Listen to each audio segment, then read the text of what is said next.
Becoming debt-free shortly after the pandemic started is really what has allowed my wife and I to continue living the life we want despite having a little bit less income to work with. My name is Andrew Shear. I'm 31 years old, and my wife and I are currently living on about $60,000 per year. We live in a 2-bed, 1.5 bath, 800 square foot townhouse in Fairfax, Virginia, which is a suburb of Washington, D.C. We moved to the area in 2019 so that Michelle could take a new job. Some of the reasons we love our townhouse are that it's close to where we do a lot of our shopping, we get to experience all 4 seasons, and even though it's on the smaller side, we've still been able to pursue just about all of our hobbies. Before coming to Virginia, we lived in a 1-bed, 1-bath condo in Miami, and we really felt a little constrained. My wife Michelle is a geospatial analyst. Her work typically consists of analyzing spatial data to create geographic maps. She used to go into an office, but ever since the pandemic hit, she's been working from home. Initially, she was set up at our kitchen table, but as time went by and we started to realize that work from home could be a more permanent thing, we made a space for her in our bedroom.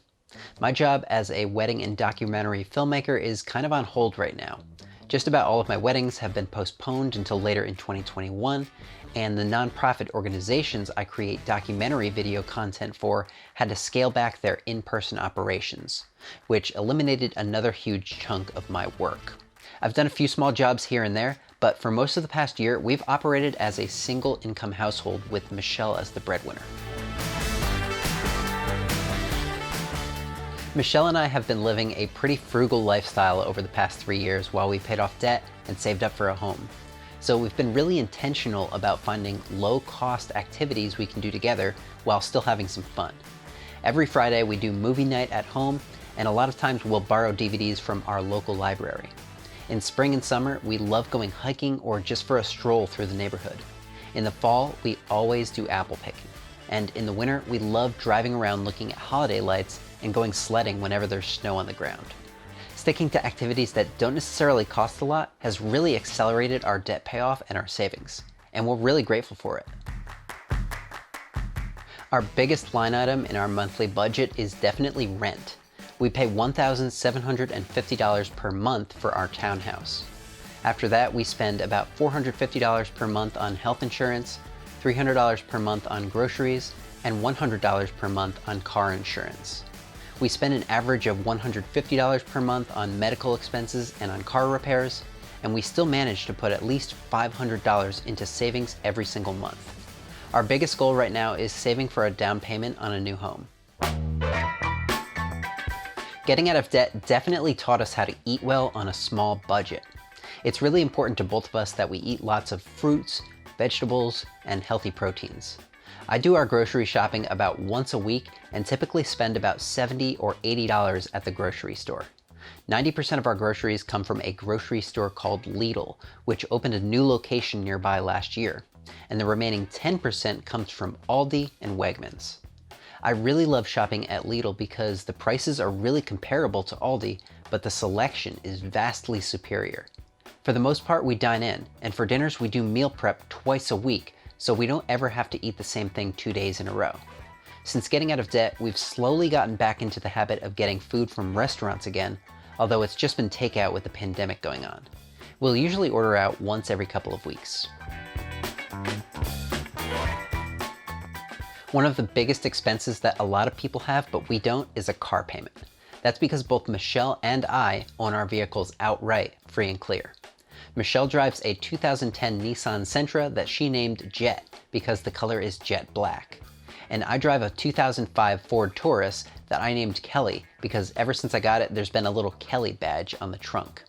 They might not be the flashiest cars on the road, but they get us from point A to point B without much fuss. With how little driving we've been doing during the pandemic, it's been a real blessing not to have to worry about a car payment, and the repair bills have been kept to a minimum. Michelle and I both have our own hobbies, which we dedicate a portion of our budget to each month. Michelle really enjoys gardening, which she really got started with when we moved to Virginia and had a little bit of space out in the backyard. Over the past 2 years, she's grown tomatoes, broccoli, cucumbers, green beans, and a huge variety of herbs that we love to use when we're cooking. I got into homebrewing beer about 2.5 years ago after being inspired by my dad, who's been homebrewing for the better part of 3 decades. I've brewed maybe 9 or 10 batches on my own now, and every time I do, it's a great learning experience. Not a lot of people know this about me, but I majored in chemistry back in college, which really comes in handy when it comes to understanding certain aspects of brewing beer. Sharing the results with friends and family is a lot of fun too. Ever since we became debt-free last August, we've been saving diligently toward our next goal, buying our first home. We love our townhome, but truthfully, we could both use a little more space. We're hoping to find somewhere with a nice sunny backyard where Michelle can have a bigger garden, 3 or 4 bedrooms so we can work from home more comfortably, and a garage or basement space so I can take my home brewing hobby to that next level. We're so excited to take that next step and become homeowners now that we're debt-free.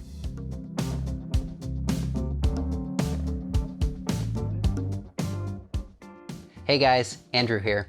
I hope you enjoyed getting to know Michelle and I a little bit better, even if she's a little bit camera shy. Part of why I wanted to make this video was to show you that you don't need an enormous income to live a good life, even if you live in an area with a relatively high cost of living. But it wouldn't be possible if we were still in debt. That's why I'm on a mission to help you learn how to manage money effectively, become debt-free, and change your life. If you'd like to hear the story of how we got to this point, click right here. And if you're ready to embark on a life-changing, debt-free journey, click right here to become a subscriber. As always, thanks for watching. I'm Andrew Scheer, and I'll see you next time.